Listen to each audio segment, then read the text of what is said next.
할렐루야. 12월 13일 토요일 매일 성경 묵상입니다. 오늘 말씀은 시편 142편 1절에서 7절의 말씀입니다. 예수님 당시 바리새인들은 기도할 때 큰 길가에나 시장 어귀에서 기도했다라고 복음서에 나옵니다.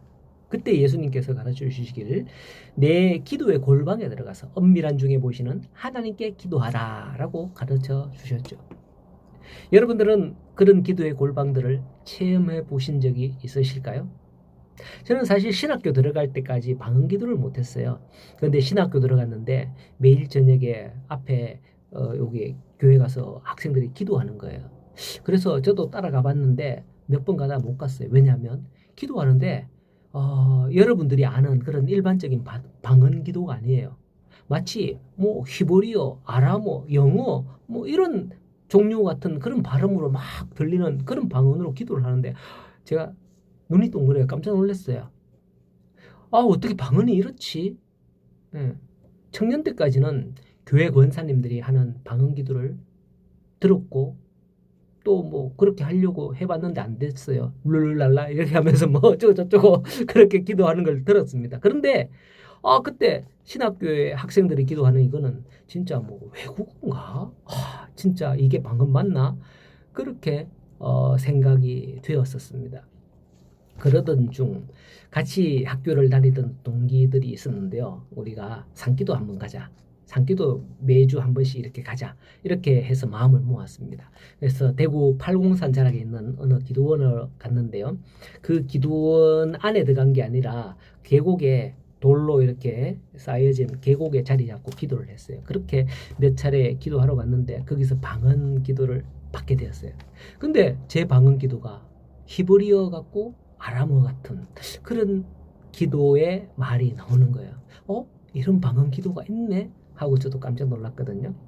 혹시 여러분들도 간절한 소원이나 뭐 그런 거 있을 때 여러분들만의 기도의 골방에 들어가 보시면 어떨까요? 뭐 들로 나가도 되고 산에 가서 소나무 잡아도 되고 교회에 가서도 해도 되고 어떨까 싶어요. 그래서 이런 말씀을 한번 드렸습니다. 자기만의 기도의 골방 말이죠.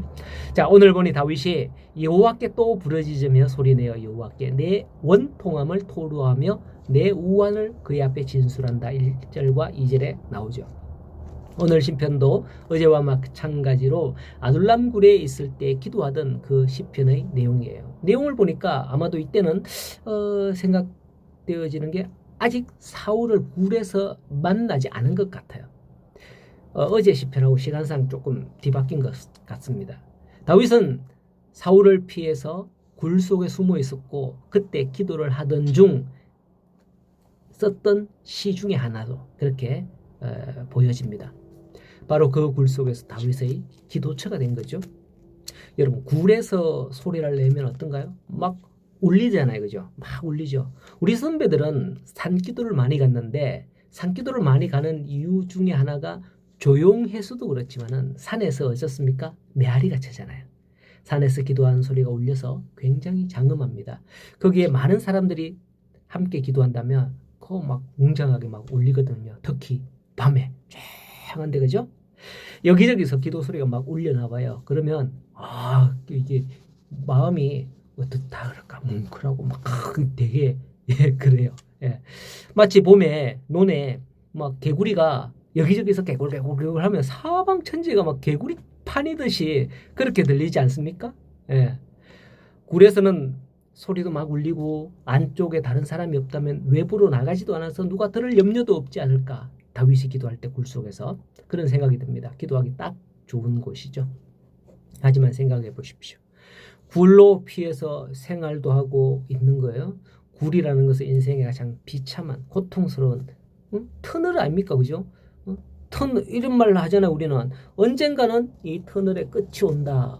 자동차를 타고 가다 보면 터널 캄캄하지만은 언젠가는 터널을 나온다. 이런 말을 비유를 하면서 터널이 좀 안 좋은 의미로 생각이 되어지잖아요. 우리 인생. 이 다윗도 그 굴이라는 곳은 인생의 가장 비참하고 고통스러운 밑바닥을 의미하는 거예요. 거지들이 주로 어디서 생활해요? 다리 밑 굴다리에서 생활하지 않습니까? 그런 거예요. 다윗은 그런 인생의 마지막 골목에서 그와 함께 하기를 다짐하는 동지들조차도 희망을 찾지 못하고 있는 그때에 다윗은 하나님께 그 굴 속에서 자리 잡고 외치고 있었던 거예요. 그게 오늘 시편의 내용인 거죠. 그런데 보세요. 이후 사울이 다윗을 잡으러 아둘람 굴 근처까지 왔습니다. 참 기가 막힙니다. 이젠 더 내려갈 곳도 없는 그런 상황인데 원수가 발 앞에까지 온 거죠. 그런데 더 놀라운 사실이 뭔지 아십니까? 원수가 다윗이 숨은 굴 속으로 응가하러 온 거예요. 그걸 볼 때 어떤 생각이 들까요? 내가 이러면서 그런 생각 어제 말씀을 드렸습니다만 내가 지금까지 기도했는데 드디어 오늘 나의 원수를 죽일 수 있게 되었구나 라고 생각하지 않았죠. 다윗은 옆에 함께 있던 이들에게도 조차도 손대지 마라. 사울을 해하지 말라 하고 그의 옷자락만 살짝 빼고 살려줍니다. 이게 모두 이렇게 기도했던 다윗의 신앙 때문이 아닐까 생각이 되어져요. 기도해놓고는 기도대로 안 하고 안 살고 멋대로 살면 안 되잖아요. 그죠? 7절을 보면 내 영혼을 옥에서 이끌어내사 주의 이름을 감사하게 하소서. 주께서 나에게 갚아 주시리니 어인들이 나를 두르리라 라고 합니다. 기도하기를 자기가 원수를 갚게 해달라는 글이 아니라 주께서 나에게 갚아 주십시오 라고 기도하는 거죠. 다윗이 이런 기도 때문에 다윗은 이후 아둘람 굴에 오른 사울을 죽이지 않은 거죠. 내가 기도했는데 어떻게 그렇게 죽일 수 있냐고 손대지 마라 한 거죠. 만일 이때 사울을 죽였다면 그게 아무리 정당하더라도 어인들은 이 낱말은 새가 듣고 반말은 쥐가 듣는다. 다 알아요. 어인들은 다윗의 편이 되어주지 않을 거예요. 그러나 이후 하나님이 모든 원수를 친히 갚으심으로 말미암아 어인들은 다윗의 성품을 기억하게 되는 거죠. 나중에 한참 이후의 일입니다만은 그 무비보셋을 죽이는 그런 일들도 마찬가지잖아요. 다윗의 군장이 그 죽이는데 처음에는 다윗이 죽였냐 오해했지만은 다윗이 죽인 게 아니구나 라는 것을 알게 되지 않습니까? 여러분 모비보셋이 아닌가? 죄송합니다. 자, 여러분 사람이 원수를 갚는 것보다도 하나님이 갚으시면 훨씬 셉니다. 내가 갚으면 속이 시원할지 몰라도 하나님이 하시면 뿌리까지 뽑는 줄 믿으시기 바랍니다. 여러분의 원수가 있다면 하나님께 기도하시기 바랍니다. 그러면 아마도 원수가 당할 때 기뻐하기보다는 에이구 불쌍하다 하는 긍휼의 마음이 들 거예요. 다윗이 사울 왕가의 몰락을 보고서 그러셨잖아요. 우리의 그런 마음을 또 다른 사람들이 보면서 생각을 하겠죠. 역시 하나님 믿는 사람은 다르구나 하고서 하나님께 영광을 돌릴 수 있다는 거죠. 어떻게 저런 가운데서 저런 사람을 불쌍하게 여기냐 그렇게 말이죠. 자, 오늘도 이 모든 일들 가운데서 하나님을 드러내고 찬양하며 살아가시는 우리 성도님들이 되기를 간절히 소원합니다. 기쁨이 넘치는 오늘 복된 하루가 되시기를 축원합니다.